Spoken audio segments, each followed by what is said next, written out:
tons of money. And his workers that work for Amazon that make his money, as he said, when he went up to space, he thanked the workers that do the work, that allowed for him to have the money to get up there.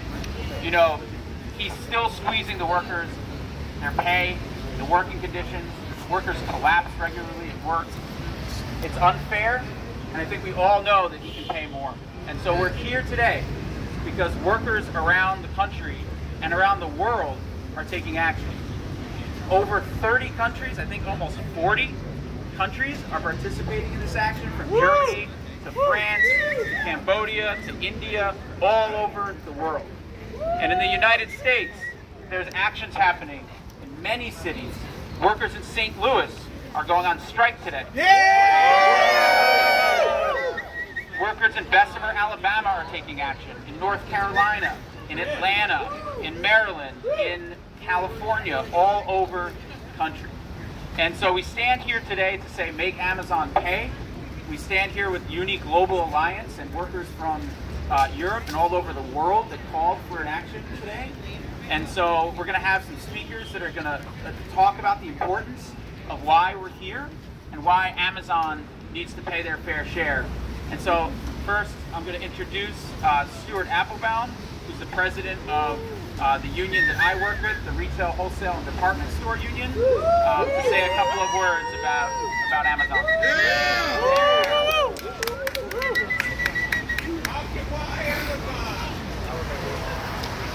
Hello, everybody. Hello. Today, on Black Friday, Amazon workers from all over the world are demanding that it's time to make Amazon pay. Amazon has been transforming industry after industry wherever it operates anywhere on this globe, from e-commerce to technology to logistics to healthcare to so many more. It employs over 1 million people. Its business model is based on paying little or no taxes, feasting on public subsidies, and mistreating and dehumanizing its employees. Working conditions are so bad that there is a 150% turnover at Amazon facilities. That's right. Workers are afraid to go to the bathroom for fear of losing their jobs, for not meeting their productivity quotas. And in just one facility in Bessemer, Alabama, 7 workers have died since the facility opened 3 years ago. 7 workers died. They died either in the facility or on their way to the hospital from the Amazon facility. We cannot let this continue. And if left unchallenged, Amazon would determine what the future of work would look like and how workers will be treated in that future. The importance of standing up to Amazon transcends this one company. We can't afford to let Amazon's model become everybody's model. This is about the future of work. That's right. Workers are rising up. They are standing up and pushing back against Amazon's inhumane working conditions and disrespect. Workers are tired of being treated like a disposable commodity. They are tired of being treated like robots. They are tired of dangerous working conditions brought about by automation that makes work faster and more repetitive, grinding workers down, both physically and psychologically. They are tired of constant surveillance and a lack of respect for their humanity. And they are tired of being thrown crumbs while the corporate elite takes joyrides into outer space. They are tired of not sharing in their employers' enormous profits. They are tired of being treated like they just don't matter. No matter where Amazon operates, anywhere in the world, the conditions and the existential threat are the same. And that's why today, workers all over the world are striking and demonstrating and demanding that it's long past time to make Amazon pay. Just not. We cannot tolerate the way Amazon operates. We must make Amazon pay. Make Amazon pay. Make Amazon pay. Make Amazon pay. Make Amazon pay. Make Amazon pay. Make Amazon pay. Make Amazon pay. Make Amazon pay.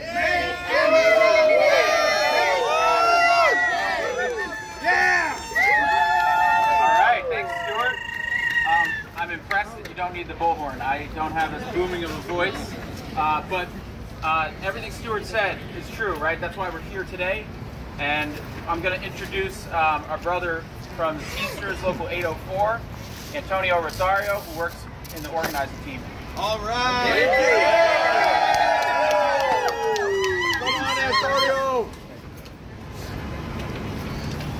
Thank you everyone for being here, Stuart. Thank you, that was amazing, and you hit the nail right on the head, because our workers are under attack in this country. There's a war going on in this country, and it gets the workers.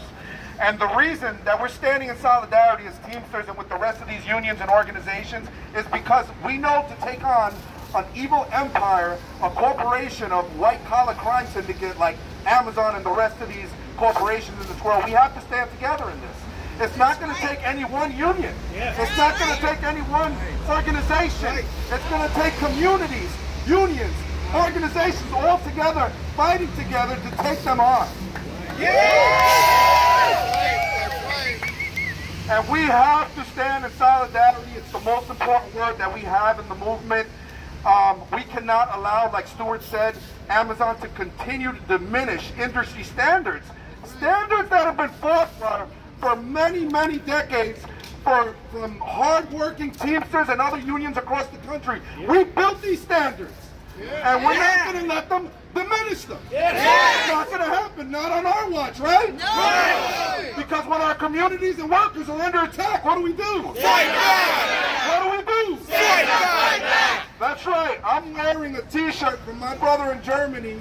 You guys all heard of Birdie, right? So we all know we're standing inside that. The German Amazon Union, all the unions in Europe all standing together. And we have to make sure that we do the same out here. That's why we're out here today. And I want to make sure that everybody knows this is Bezos' apartment penthouse over here. The guy, I have no idea how many yachts they tear down bridges just so he can get under a bridge. It's ridiculous the amount of power and money these people are allowed to have. It's time for us to call out our politicians. It's time for us to call out our communities. Everybody's got to get involved, like I said earlier. And we cannot continue to allow Amazon to operate the way they operate. It's destroying our communities and destroying our jobs. So let's everybody just say, when we fight, we win. When we fight, we win. When we fight, we win. Thank you very much. Right on. Right on. All right, can we hear it for Antonio and the Teamsters? All have a couple folks here that are members of the RWDSU, and so I want to introduce Catherine Harper, who's a member of Local 1102 and works at McNally Jackson. Go ahead, Catherine. Hello. Hey. Wow, I'm incredibly grateful to be here. I'm grateful to all of you, and I'm grateful to my union. As a bookseller, Amazon is our direct competition, and I get asked all the time, do you price match? And we don't. And someone asked me, why not? And I did not appreciate it when I told them it's so that our workers have bathroom breaks and can pay our rent. That's in the workplace. That's why we charge full price for books. That's right. So I think it's time that Jeff stops playing around. That's right. And we take our power back. Yeah. And we show him that he has to pay and respect his workers who made him a billionaire in the first place. Yeah.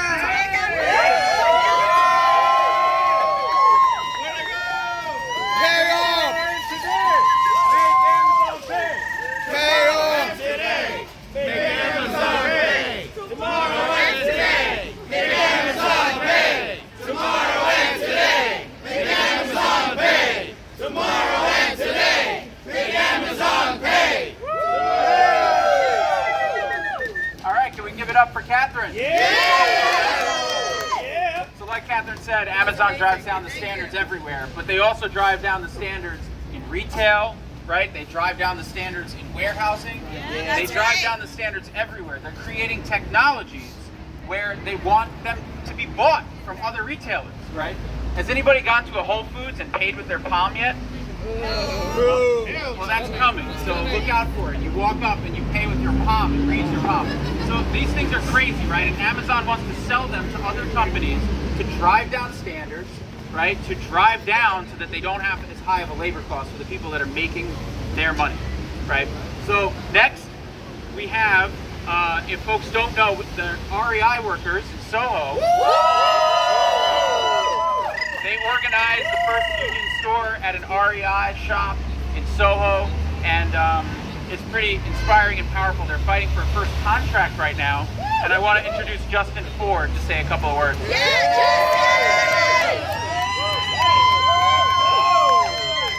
I just want to say thanks for having us down here and showing solidarity with our Amazon brothers and sisters. It's very important that our fight is as one. We are all workers against the oligarchy and neo-feudalism.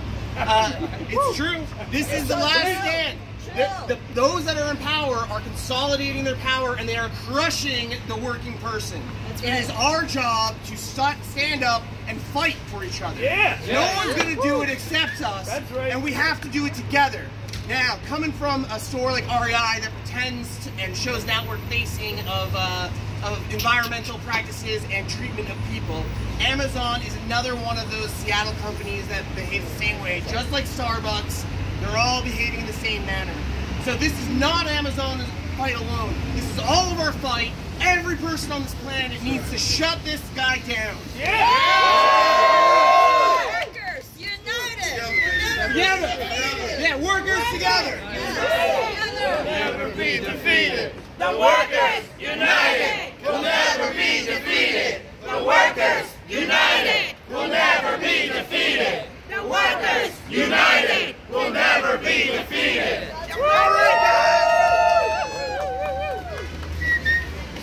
Yeah, Justin. All right, let's give it up for the REI Union. And we have one more worker from the REI Union, Stephanie, who's going to say a couple words.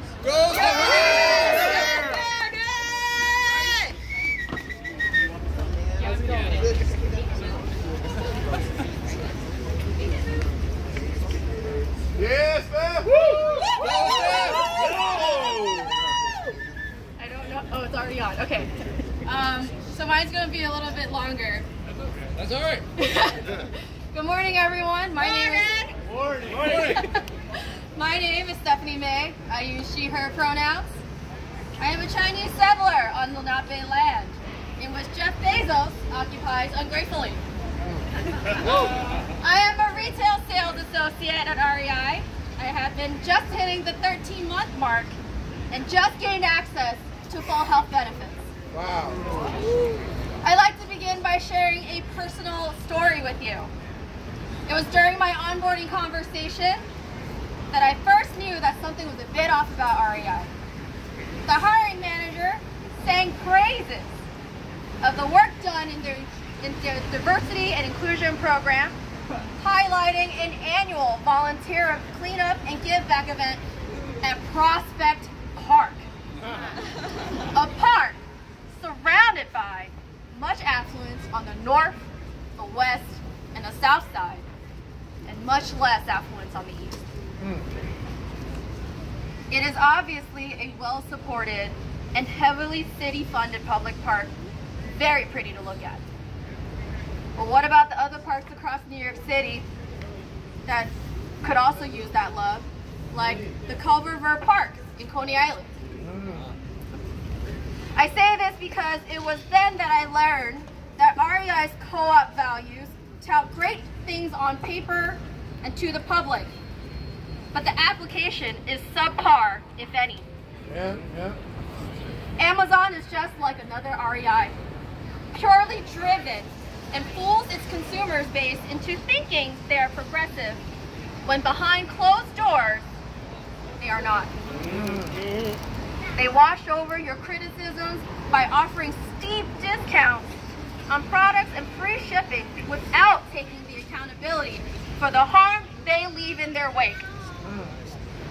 Like REI, Amazon is an industry leader that can easily tap into its economies of scale to generate more good than harm. They can grant workers their right to unionize and advocate for better, safer, and dignified working conditions. That's right. Because it is the workers, the laborers who break their backs to support these companies that know their jobs best and working conditions best. That's right. Talk. That's right. These organizations would be nothing if it were not for the people at the earliest parts of the process that bring them their profit. So, it is time for Amazon to pay. We're here to let Jeff Bezos know that he is a bozo! From Alabama to New York, Jeffrey Bezos is a dork! Alabama to New York, Jeffrey Bezos is a dork! From Alabama to New York, Jeffrey Bezos is a dork! From Alabama to New York, Jeffrey Bezos is a dork! From Alabama to New York, Jeffrey Bezos is a dork! All right. Thanks, Stephanie. Let's hear it one more time for the REI Union.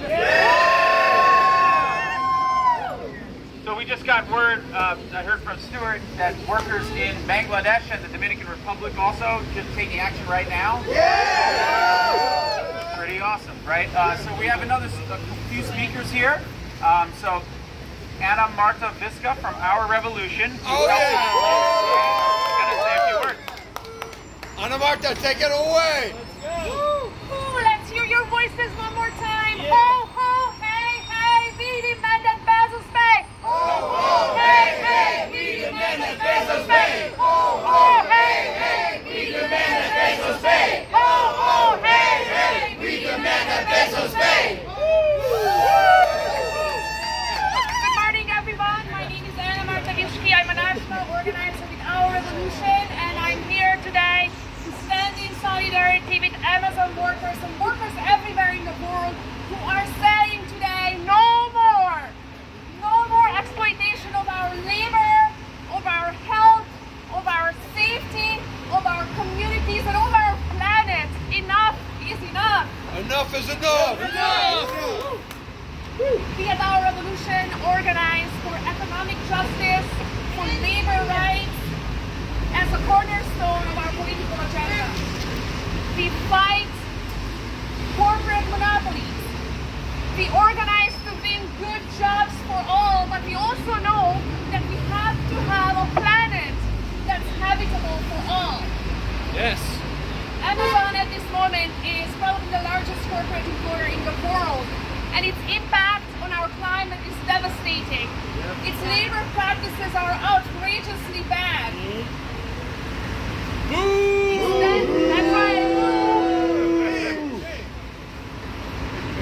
The only way that we can beat back Amazon and defeat Jeff Bezos and his extreme corporate greed is exactly what we are doing right now, which is standing together. Worker solidarity. And we need to stick together until we win. That's right. That's right. We are proud to support the resurgent labor movement that's organizing at Amazon, at Starbucks, and many other places. We believe that grassroots labor and grassroots organizing can defeat and will defeat corporate power. This is the only way. So we are saying today solidarity with workers everywhere around the globe. And we know that together we will make Amazon pay. Power to the people! Power to the people! Power to the people!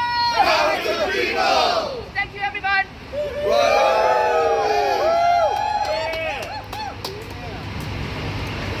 All right, thank you so much. Let's give it up for our revolution. All right, so next we have folks from the One Fair Wage campaign that are going to speak. I have Juan Carlos Romero here. No. I don't think he's here. One Fair Wage.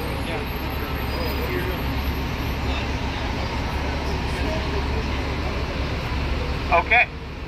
So when we fight, we win. When we fight, we win. When we fight, we win. When we fight, we win.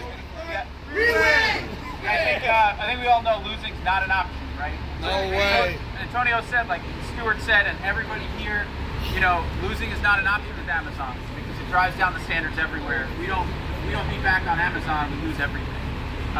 So we have another speaker from the Surveillance Technology Oversight Project, David Sifford.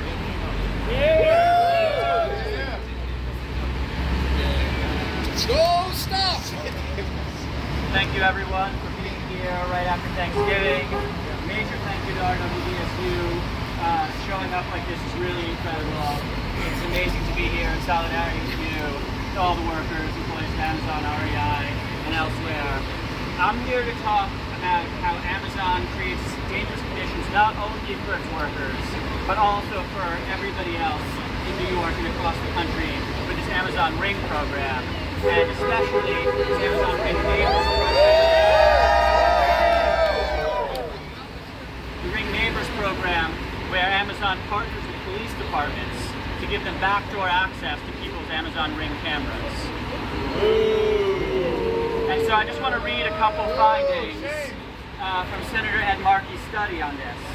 Ring has no security requirements for the law enforcement officers to get access to users' footage.